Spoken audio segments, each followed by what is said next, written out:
Pourquoi l'Europe serait pas un facteur de paix? Est-ce qu'on est nécessairement un facteur on doit pour venir à bout d'une guerre, il faut armer ou il faut réfléchir et dialoguer? Et Angela Merkel manque beaucoup parce qu'en 2008, elle refusait que l'Ukraine rentre dans l'OTAN. Elle l'a dit. Elle l'a répété. Elle soutient que ce refus était bénéfique pour la stabilité et la sécurité européenne. Qu'est-ce qui se passe aujourd'hui avec les dirigeants? Donc aujourd'hui, essayons de l'arrêter, cette guerre. Mais elle profite à qui en ce moment? Elle profite à qui? Bonnell questionne le rôle de l'Europe face au conflit, plaidant pour la paix plutôt que l'escalade militaire. Elle dénonce les ravages humains et économiques de la guerre et regrette l'absence de dirigeants favorisant le dialogue. Citant Angela Merkel, qui s'était opposée à l'adhésion de l'Ukraine à l'OTAN en 2008 pour préserver la stabilité. Je rappelle souvent qu'il y a 200 conflits par an. Alors qu'est-ce qu'il se passe? Malheureusement, je ne suis pas une géopoliticienne pour connaître les dessous des cartes, mais on a certainement des intérêts qui sont trop proches de ceux des États-Unis, un manque de distance par rapport à une souveraineté européenne. Et aujourd'hui, mon sentiment, et cela n'engage que moi, c'est qu'on a un suivisme béat et une perte de souveraineté. L'Europe devrait être dans le dialogue et non pas dans la surenchère. On ne tire pas sur une ambulance qui est en feu. Je rappelle d'autant plus que les États-Unis sont extrêmement belliqueux, mais c'est pas sur leur sol que ça se passe, c'est sur le nôtre. Et le dérapage, ils sont prêts à se battre jusqu'au dernier Ukrainien. Absolument, mais en tout cas, ils ne mouillent pas la chemise.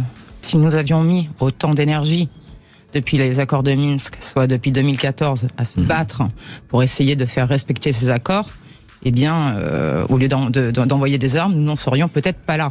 Alors comment, maintenant que les accords de Minsk sont dans une impasse, comment on peut se remettre autour d'une table? Il faut faire appel là aux hommes les plus équilibrés, modérés. Il ne s'agit pas de légitimer l'invasion russe. Il ne s'agit pas de pardonner quoi que ce soit, mais de réfléchir à comment l'Europe peut se mettre autour d'une table pour éviter que ce conflit éclate. Il a fait suffisamment de morts. Il a des dégâts qui sont insoutenables. Aussi bien insoutenables pour le pays à reconstruire et des vies humaines qui sont totalement brisées à tous les niveaux. Donc qu'est-ce que l'Europe peut faire? C'est quand même son boulot de réfléchir. Ne devrait-elle pas réfléchir à la paix au lieu d'alimenter une guerre?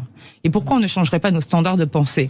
Comment se fait-il aujourd'hui que prôner le dialogue, prôner la sagesse, prôner la distance, la pensée, l'esprit critique deviennent accusatoires?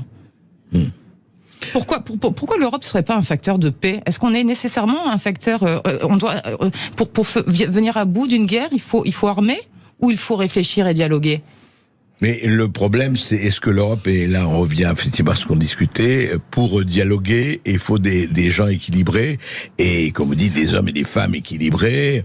La question, est-ce que l'Europe possède à sa tête des hommes et des femmes suffisamment équilibrés? Je me pose la question, et Angela Merkel manque beaucoup, parce qu'en 2008, je vous rappelle qu'elle a quand même dit, et monsieur Zelensky lui est rentré dedans, donc le président de l'Ukraine, récemment, puisque en 2008, elle refusait que l'Ukraine rentre dans l'OTAN. Elle l'a dit. Elle l'a répété. Elle soutient que ce refus était bénéfique pour la stabilité et la sécurité européenne. Qu'est-ce qui se passe aujourd'hui avec les dirigeants?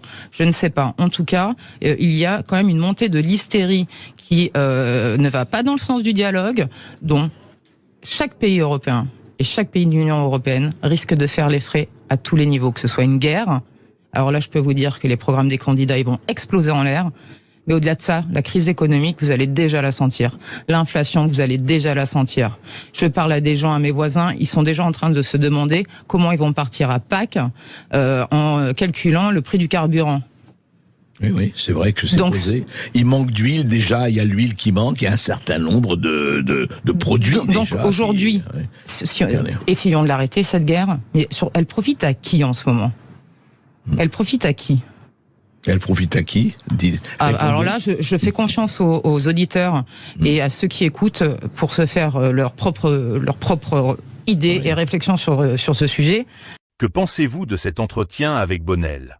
Dans cette intervention, Bonnell pose des questions essentielles sur le rôle de l'Europe face aux conflits actuels. Elle s'interroge sur la capacité de l'Union européenne à être un acteur de paix, plutôt que de s'engager dans une logique d'escalade militaire. Pour elle, le dialogue, la sagesse et l'esprit critique devraient être au cœur des décisions politiques, mais elle déplore une montée de l'hystérie qui freine toute réflexion apaisée. Elle rappelle également la position d'Angela Merkel en 2008, qui s'opposait à l'adhésion de l'Ukraine à l'OTAN, une décision qu'elle considère aujourd'hui comme ayant contribué à la stabilité européenne. Bonnell met en garde contre les conséquences humaines et économiques du conflit, soulignant l'impact déjà visible sur la vie quotidienne des citoyens, notamment à travers l'inflation et la crise énergétique. Son analyse amène à une réflexion plus large. L'Europe doit-elle systématiquement s'aligner sur une approche militaire, ou peut-elle encore être un médiateur privilégiant la diplomatie ? Quelles